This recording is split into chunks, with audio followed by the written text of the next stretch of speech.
We have already examined the inexplicable and haunting occurrences at Utah's infamous Skinwalker Ranch in previous episodes, but across the border, in neighboring Arizona, lies another remote farmstead with an equally terrifying history. This week, we investigate one man's horrifying conflict with extraterrestrial intruders as we pay a visit to Stardust Ranch. It had not been until early evening that John Edmonds had finally decided he'd had enough of hauling furniture and unpacking boxes and was ready to call it a day. Stopping off at the kitchen in order to grab himself a hard-earned beer, he made his way out onto the porch and sat quietly surveying his new home. The ranch that he and his wife Joyce had just purchased covered 10 acres of land, and in addition to the 5-bedroom building itself, it came with a pool, a guest house, and 2 horse corrals. From an early age, John had dreamed of owning a place where he could spend his days tending to injured and unwanted horses, and he had finally made this a reality. Sipping his beer, Edmonds noticed some movement in the undergrowth that lined the property's far perimeter. After a few moments, a solitary figure emerged from the tree line, striding with purpose across the open fields towards the house. John had not been expecting anyone, and when the fading sunlight suddenly glinted off something long and metallic held in the approaching figure's hand, he instinctively stepped back inside to grab his revolver. Re-emerging from the farmhouse, Edmonds began to walk towards the intruder, openly displaying the firearm in a show of warning. As the distance between them closed, he found himself thinking that this must be something to do with the debacle surrounding the belongings of the previous owners. Several days prior, when he and Joyce had arrived at the ranch, they had found to their dismay that the premises were still filled with furniture and personal possessions. A phone call was made to the agents, who apologized profusely and asked them to come back the following day once they had spoken to the previous tenants. The next morning, John had returned to find the house empty, but every fixture and fitting was now mysteriously broken up and deposited outside in the empty swimming pool. Another call was made to the agents, who denied all knowledge of this, stating they had still not heard back from the previous owners.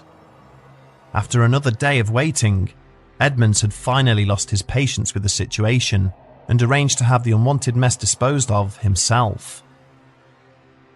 As the 2 men pulled up a few feet short of one another, an uneasy silence descended on the scene. The stranger was dressed in the well-worn fatigues of an army veteran, with unkempt hair and a distinctly haunted expression, but it was the rusted machete he was brandishing that held John's attention and caused him to keep his hand firmly on his gun. When the man spoke, his words were hushed, and he claimed to have worked for the previous owners. Edmonds calmly explained that the property had now changed hands and asked the former employee why he was carrying the blade.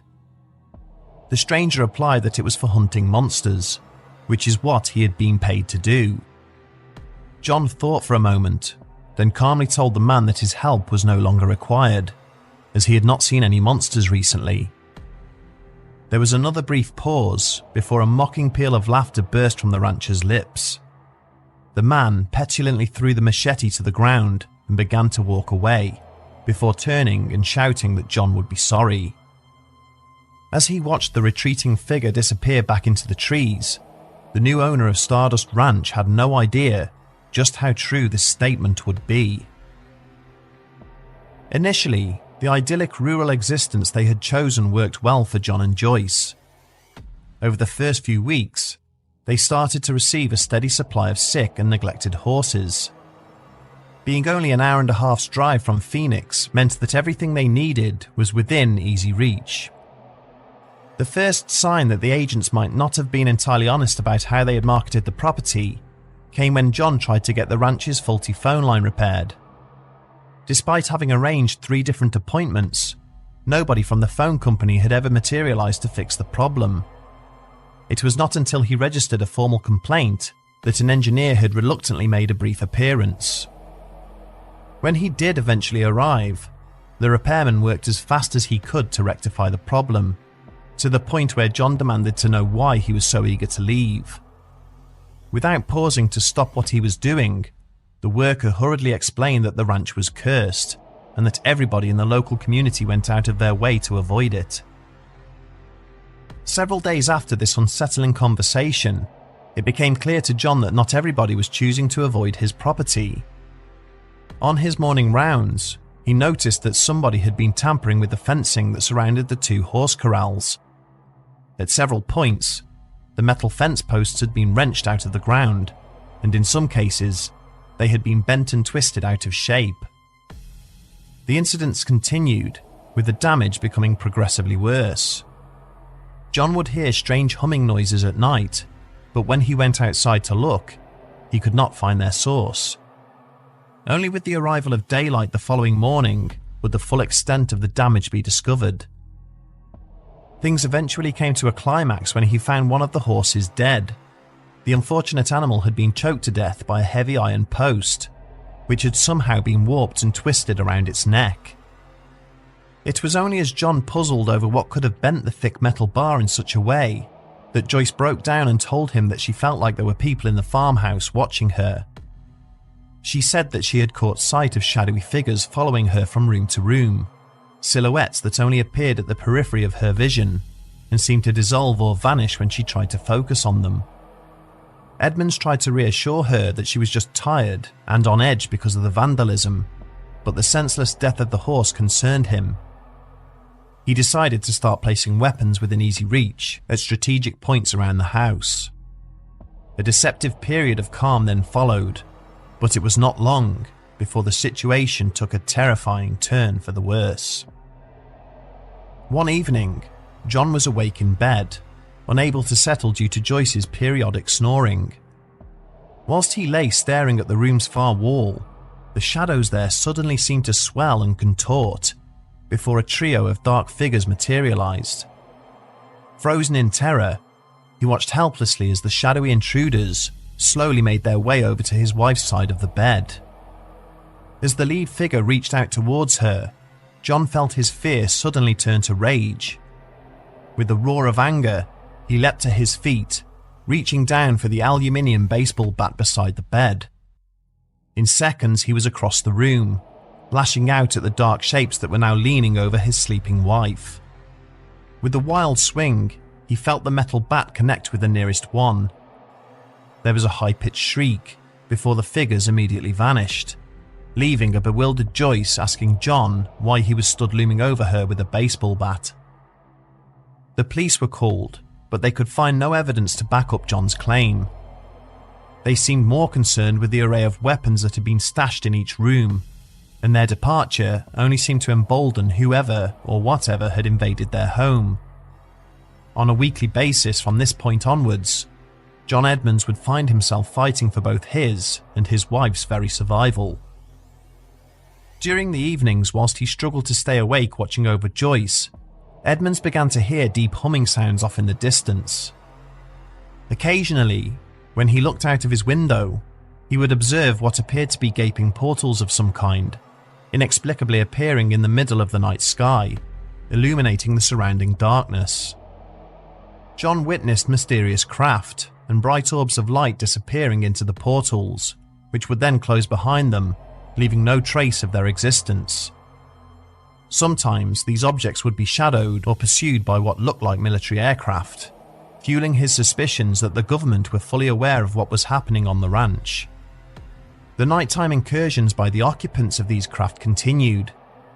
John observed that they always moved around in groups of 3, seemingly possessing the ability to pass through locked windows and doors. He described them as being approximately 4 feet tall, with skin that was deathly cold to the touch. On the occasions where he was able to get close enough to strike out at them with a knife or other bladed instrument, Edmund stated that the fluid which issued forth from their wounds had a similar consistency to brake fluid. One evening, Edmund saw the family Rottweiler pursuing a group of these creatures across the ground outside the house. It was able to catch and bite one of them, which subsequently disappeared into thin air. Tragically, the dog immediately began to choke, dying a short time afterwards. The rancher would lose a further 2 dogs in identical circumstances, but these were not the only animals that would suffer. Some of the horses would also be found mutilated. At other times, he would see the hulking shadows of what he called Barillo men stalking the extremities of his property. He stated that these creatures resembled Sasquatches. Despite his best efforts, Edmonds could not possibly remain awake all the time, and he would often collapse out of sheer exhaustion. One evening, he had involuntarily dozed off, but was suddenly jolted awake with a feeling of pure dread. What he witnessed chilled him to his very core. Joyce was fast asleep in front of him, but was being lifted off the bed by a thin beam of bright light, being projected into the room from outside. As Joyce's sleeping form was propelled across the room towards the now open window, he knew he had to act fast. Up until this point, he had tried to avoid using his rifle if possible, due to the fact his house was a brick building and for fear of his neighbours reporting him to the police, but now he had no choice. In a heartbeat, John was outside, his assault rifle in hand. Without even looking to see what was emitting the beam of light, he aimed in the direction and fired off an entire magazine of ammunition, the weapon kicking wildly against his shoulder.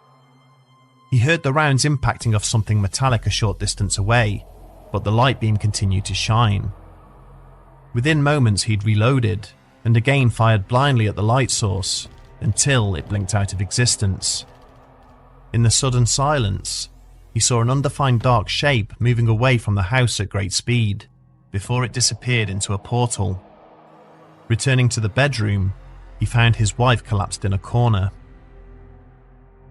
By now, John was beside himself and resorted to handcuffing Joyce to the bed in order to prevent her from being taken. Despite his best efforts, both he and his wife began to experience periods of missing time. Sometimes, when they awoke, they would find strange and inexplicable injuries on their bodies. The most worrying of these resembled deep cuts or lacerations, which had healed as if some lengthy period of time had passed since they were inflicted. Finally, an exasperated Edmonds contacted the local media, pleading for assistance from anybody who could help rid him of the attackers. He participated in radio and television interviews, allowing ufologists and research teams to visit the ranch. However, the problems persisted. Eventually, after 20 years desperately trying to follow his dream, John was forced to give in. In 2016, he and Joyce sold Stardust Ranch and moved away, never to return. At first glance, the story of John and Joyce Edmonds is as easy to dismiss as many other tales of its kind. A scenario where supposed intelligent alien life has elected to harass and torment an unremarkable couple over a 20-year time frame seems an unlikely one. The apparent inability to capture their assailants on film at any point during those 2 decades also seems somewhat unconvincing. John Edmonds himself said that he had killed 18 of the creatures that invaded his home, but never presented any of the bodies. He did explain that they disappeared immediately after death, which many skeptics believe is highly convenient. Many commentators who have examined the incident are also quick to point out that prior to going public with his story, John Edmonds had been looking to sell the ranch for $1 million. In the aftermath of the resultant media circus, the property would end up being sold for more than 5 times that price. So rather than a terrifying and shocking case of alien harassment, could this in fact be one of the most successful marketing ploys in the history of real estate? Ultimately, that could be the case, but there remains a significant number of incidents that add weight to the story, and this is in no small part due to the fact that John and Joyce are not the only people to report strange activity on the property, with the number of alleged witnesses being much higher. Gina Ryans and her family lived at the ranch during the 1970s, and since John Edmonds went public, she also came forward to speak to the media about her past experiences. She describes ghostly figures that would unexpectedly invade the home, with her and her younger brother feeling temperatures plunge dramatically whenever the entities passed from room to room. In 2015, the Ghost Adventures team spent several days at the ranch whilst filming an episode of their show. During the visit, a number of mysterious lights and strange figures were observed moving around the property, with one of the team members sustaining unexplained bruises to one of her arms. They left the ranch believing that the intruders were not extraterrestrial in nature, but were instead demonic entities masquerading as aliens. They arrived at this conclusion because the creatures seemed to retreat whenever prayers or biblical texts were recited by the victims. They also went on to state that there was a spirit of a man haunting the property, who shot himself in the living room. On another occasion, a different research team reported having disturbed a thin humanoid figure that ran off and disappeared into the undergrowth. When the investigators searched the area, they discovered a circular stone, into which a mysterious star shape had somehow been carved. The most intriguing and well-publicised evidence to come out of Stardust Ranch occurred during a live web chat between John and the Camelot Project's Kerry Cassidy in 2016. It was only when Cassidy was reviewing the footage of the interview that she noticed what appeared to be a short grey figure momentarily peeking out from behind a wall. This went unnoticed by Edmonds, who had been sitting with his back towards it. In 2013, a mutual friend put John in contact with a biologist by the name of William Levengood. After some initial consultation between the two men, Edmonds was able to send Levengood samples of tissue and fluid that had been left behind after he had struck one of the intruders with a short sword. A few days later, Levengood contacted him in an excited state. The DNA he'd extracted from the tissue was unlike anything else on Earth. Alongside this, the fluid that John had provided was completely saturated with a substance resembling chlorophyll, and was very similar to samples that had been collected at the scene of cattle mutilations all around the globe. Levengood asked John if he was prepared to go public with the findings, and then disclosed that he himself intended to reach out to the rest of the scientific community. After this call, things went unexpectedly quiet, and it would not be until several weeks later, when he tried to regain contact with Levengood, that Edmonds was informed the scientist had died. With growing apprehension, John inquired what had happened to his samples, only to be informed that there had been a fire at the laboratory a few days after Levengood's death, and that nothing had been salvaged.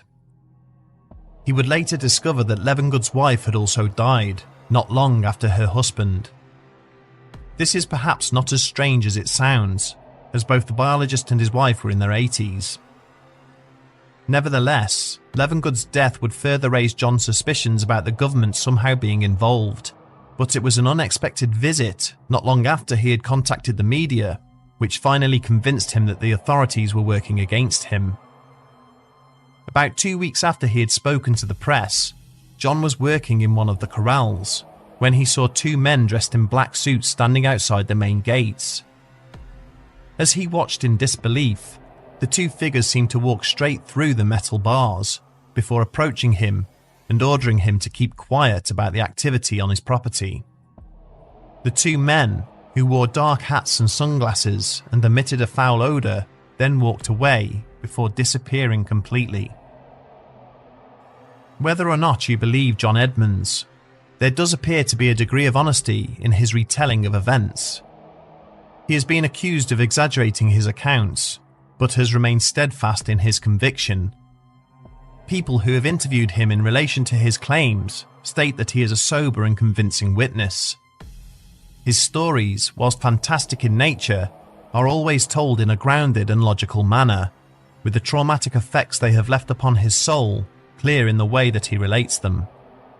It's possible that he may have exaggerated his accounts, but we can't help but feel there is perhaps more to this story. Whilst others have advocated the fact that he has profited from this misery as a reason to doubt him, why not turn a bad situation to one's advantage if the opportunity so arises? It doesn't do his integrity any favours, but it doesn't mean that there is no truth to his story either. It's interesting to note just how much the ranch would eventually sell for, more than 5 times the asking price, which is unheard of for properties in that area.